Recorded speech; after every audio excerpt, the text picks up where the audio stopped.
हाँ तो दोस्तों अब हम बात कर लेते हैं शेयर कैपिटल की। शेयर कैपिटल क्या होता है भैया?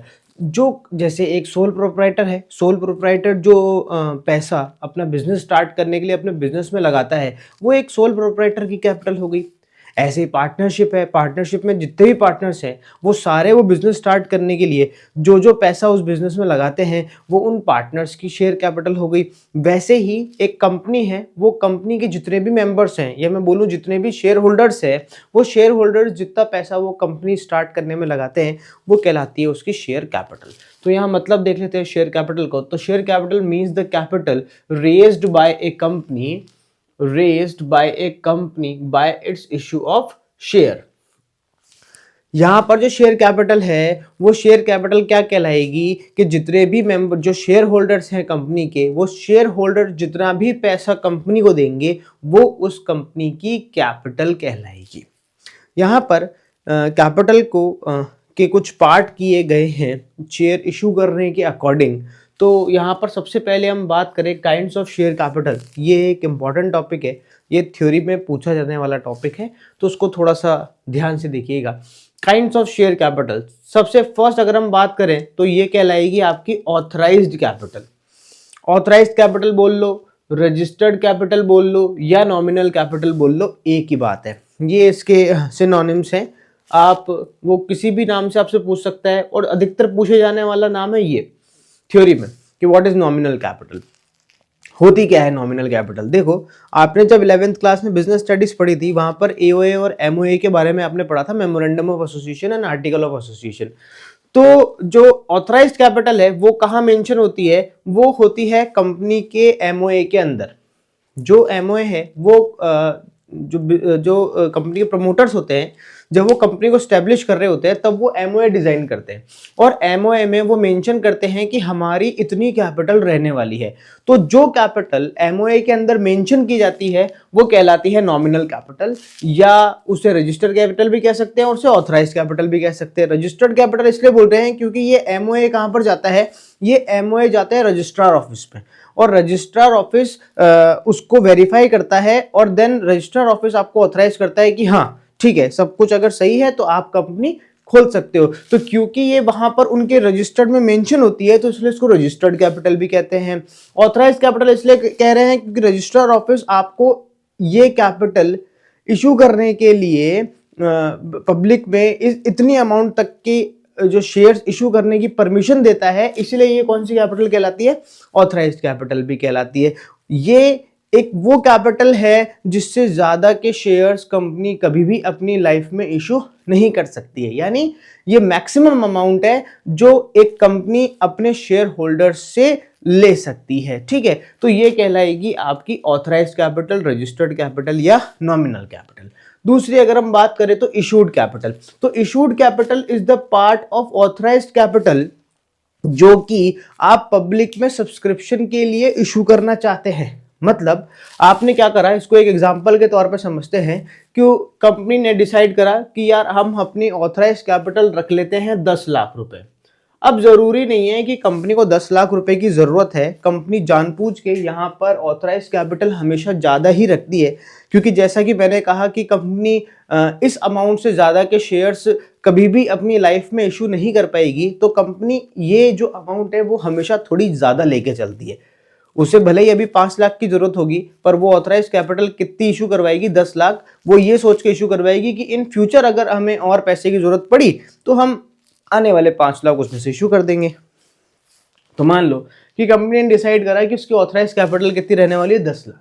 पर कंपनी को अभी 10 लाख रुपए की जरूरत नहीं है, कंपनी को अभी सिर्फ 4 लाख रुपए की ही जरूरत है। तो कंपनी क्या कर रही है, इस 10 लाख में से पब्लिक में कितने इशू करना चाह रही है?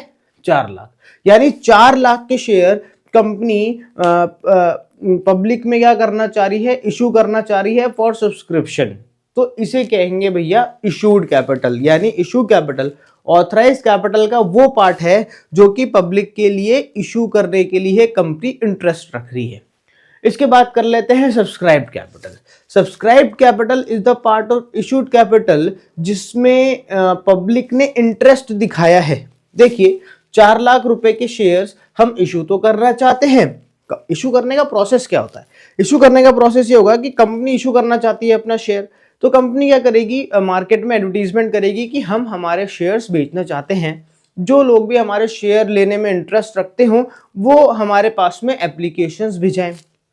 तो अब एप्लीकेशन, अब आप 4 लाख के शेयर इशू करना चाहते हो, जरूरी थोड़ा ना है कि 4 लाख के लिए एप्लीकेशन आ जाए, वो 4 लाख के बराबर भी आ सकती है, 4 लाख से ज्यादा भी आ सकती है और 4 लाख से कम भी आ सकती है।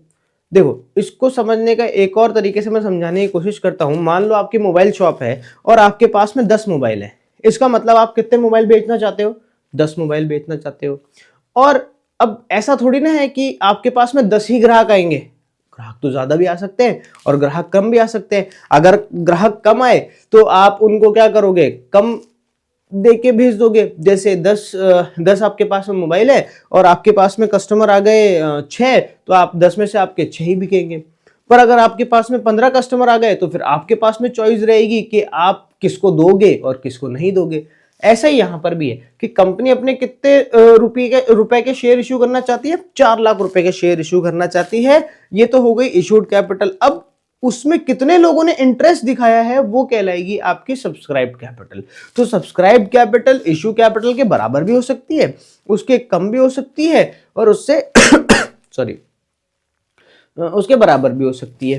ठीक है, तो ये कहलाएगी आपकी सब्सक्राइब कैपिटल। अब सब्सक्राइब कैपिटल को भी हम दो पार्ट्स में डिवाइड कर सकते हैं, एक हो गया subscribed and fully paid up और एक हो गया subscribed but not fully paid up. Subscribed and fully paid up का मतलब हो गया कि जिन लोगों ने आपको आप में पैसा जो इन्वेस्ट करने के लिए इंटरेस्ट दिखाया है, आपके शेयर परचेस करने के लिए इंटरेस्ट दिखाया है, उन लोगों ने पूरा का पूरा पैसा, जितना पैसा आपने मांगा उतना पैसा उन्होंने आपको दे दिया, तो वो कहलाएगी आपकी सब्सक्राइब्ड कैपिटल। उसके बाद में हम बात करें subscribe but not fully paid up. Subscribe but not fully paid up वो कैपिटल है जिसमें लोगों ने इंटरेस्ट तो शो करा है पर आपको अभी तक पूरा पैसा उन्होंने नहीं दिया है। इसके बाद में बात करें फोर्थ पॉइंट की, कॉल्ड अप कैपिटल। कंपनी क्या करती है कि जो पूरा का पूरा पैसा है, ये जो 4 लाख रुपए है, ये एक बार में नहीं मांगती है, ये क्या करती है, टुकड़ों में मांगती है। 1 लाख पहले मांग लिए, फिर 1 लाख बाद में मांग लिए, तो कितना भी हो सकता है, जरूरी नहीं है वो 1 लाख ही हो, वो कंपनी खुद डिसाइड करेगी कि वो कितना पैसा मांगती है। तो जितना पैसा कंपनी मांग रही है सब्सक्राइब कैपिटल में से, उसे हम क्या कहेंगे, कॉल्ड अप कैपिटल। अब कंपनी ने मांग तो लिया है, उस मांगे गए पैसे में से कितना पैसा रिकवर हो गया है, कितना पैसा पब्लिक ने आपको दे दिया है, वो कहलाएगी आपकी पेड अप कैपिटल। तो पेड अप कैपिटल किसका पार्ट है, कॉल्ड अप कैपिटल का। या तो ये कॉल्ड अप कैपिटल के बराबर होगी या कॉल्ड अप कैपिटल से कम हो सकती है। हो सकता है कि कुछ लोगों ने पैसा नहीं दिया हो। जो लोग बाग पैसा नहीं देते हैं उन्हें हम कहते हैं कॉल्स इन एरियर। इसके बाद में बात की जाती है रिजर्व कैपिटल की। रिजर्व कैपिटल मोस्ट इंपॉर्टेंट है, इस पर टिक कर लेना, ये बहुत इंपॉर्टेंट है, ये आता है थ्योरेटिकल में। यहाँ पर कंफ्यूजन क्रिएट होता है रिजर्व कैपिटल और कैपिटल रिजर्व में, तो कई बार डिफरेंस भी आ जाता है, what's the difference between reserve capital and capital reserve. तो यहाँ पर अपन सिर्फ किसको समझते हैं, रिजर्व कैपिटल को। तो रिजर्व कैपिटल कैपिटल का वो पार्ट है जो कंपनी कभी भी अपनी पूरी लाइफ में शेयर होल्डर से नहीं मांगेगी। वो पैसा सिर्फ तब मांगेगी जब कंपनी का वाइंड अप हो रहा होगा।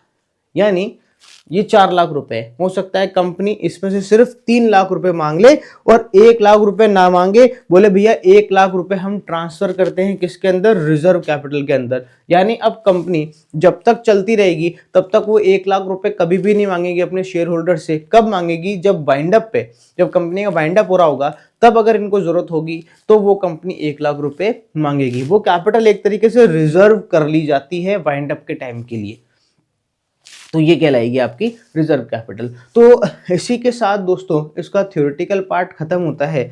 एक और पार्ट भी है, इशू ऑफ मतलब टाइप्स ऑफ शेयर्स, तो वो आपने पहले भी कर रखा है, अगर हम देखेंगे तो आगे वो भी देख लेंगे, टाइप्स ऑफ शेयर्स भी। तो यहाँ पर ये थ्योरेटिकल पार्ट कंप्लीट होता है।